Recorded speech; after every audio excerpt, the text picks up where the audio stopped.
Bugun sizlarga bolaligimizni eslatadigan tvorogli pechenye pishirishni o'rgataman. Uni yaxshilab elab olamiz.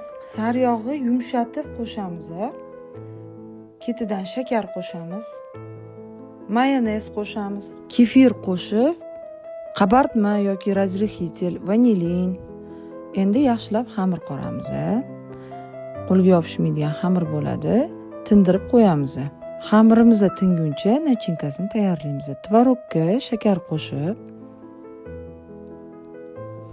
kukuruzning kraxmal qo'shamiz, vanilin qo'shamiz va yaxshilab aralashtiramiz. Endi xamirimizni yoyib olamiz. Bitta qo'lda perchatka, bittasida yo'q, ahamiyat bermaysizlar.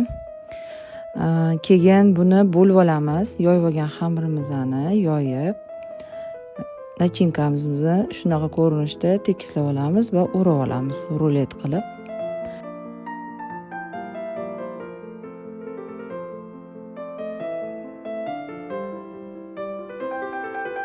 Tuxum sarig'ini cho'tka yordamida surib chiqamiz va vilka yordamida uzur berib yuboramiz, keyin kesamiz.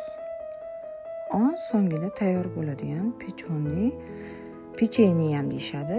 Mana qizlar tayyor bo'ldi. Zo'r mazasi, tayyorlab ko'ringlar. Retsept yoqqan bo'lsa, dugonangizga ham jo'natib qo'ying.